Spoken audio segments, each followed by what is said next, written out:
your age and how long you've been dancing for. My name is Karon Lynn. I'm 21 years old and I've been dancing since I was 12. Wow. And how did you end up on tour with Britney Spears?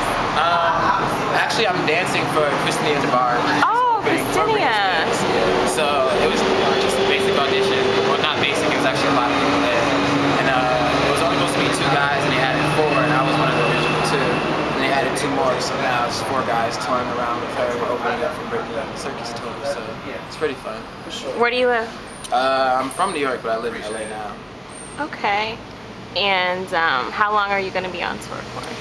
We'll be on tour till October, and then we have a break. We go back to LA, and then we're either going to be going back with Britney in November to Australia, or in the middle of October to London with Sugar Babes. She's not sure which tour she's going to do. But... So tell me about a day in your life on tour. Most of it spent on the tour bus, traveling around, in and out of hotels. It's fun. Sometimes you want to stay in the city, especially fun cities. You want to stay more than one day, but usually we get to the hotel, we have a couple hours to rest, and then we have to head to the venue by 6:37. Showtime's at 8, and then after that we usually go back to the hotel, pack up to leave, or we stay a night and leave the next day. So kind of hectic, but fun at the same time. And what would you say is the hardest part about being a professional dancer? The hardest part is actually keeping a job. It's pretty easy to just audition, but once you get the job, the hard part is keeping it, because there's so many other people out there who want your job, and you just have to make sure that they feel like they hired you for a specific reason. So what kind of things do you have to do to keep your job? Like, one thing is not messing up a lot. I know some people who mess up a lot and they'll get fired because they mess up a lot, or a lot of it is management. People don't understand that there's a lot that goes on behind auditioning. Like sometimes her management or her record label might be like, I don't like the way this person looks, and they'll get fired. She used to have girls and her management said that the girls didn't look right, they didn't like the way they look, they didn't like what they had on, they got too skinny, too fat, so they went through so many girls and they got guys. There's just a lot that goes on behind it. So. Wow. So what's the best part about being a professional dancer? The best part, besides for that I love to do it, is the money. The money's really good. Like how much can you make on a tour? The rate for an artist is usually anywhere between $1,100 to $2,000, depending on how big the artist is per week. Most artists try to be cheap and usually go between 13 and 17, but usually it's still a good amount of money to make per week. Most people don't make that much at all. So. Yeah. That's dope. Yeah, and you're doing I'm doing what I love. Some people do it because the money is so good, but I do it obviously for the money. That's how I live, but also because I love to do it. How long do you think that you'll want to dance for? I want to dance forever.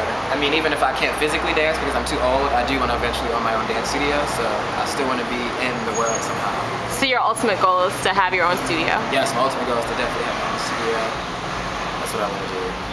So how do you keep getting better? Like, take class. I mean, people think that just because it's dance class, it's not as serious, but if you still think about it, it's class. Like, if you want to be a mathematician, you're going to keep taking math classes. And obviously, you're going to learn more and get better. Just because it's a dance class doesn't mean that you won't learn anything. That's how you get better. It's about taking more and more class and taking different styles, so you're well-rounded. So people can't say you only know how to do one type of thing. So how do you keep that up though while you're on tour? Is it just because you're rehearsing so much that that's the hard part, yeah. Just because you're rehearsing so much every day, you pretty much have another show somewhere else. So it's pretty much just rehearsing all the time and all the rehearsals that go into it before the tour. So that's pretty much it. Now, I just watched you teach a class and I have to say you're pretty dope. How long have you been teaching for? I've been teaching since teaching at like big studios. I used to teach at Broadway Dance and I started teaching there when I was 18. But I've actually been teaching since I was 16 because I grew up at a competition studio and I used to teach classes there for the younger kids. And how much can you make teaching classes?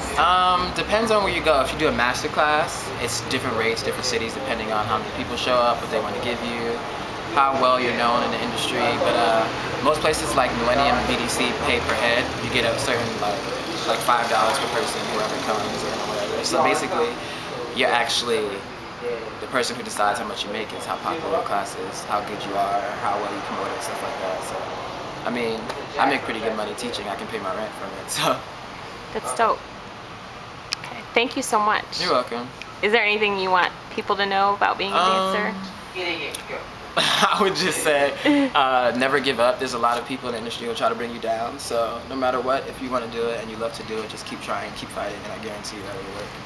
Dope.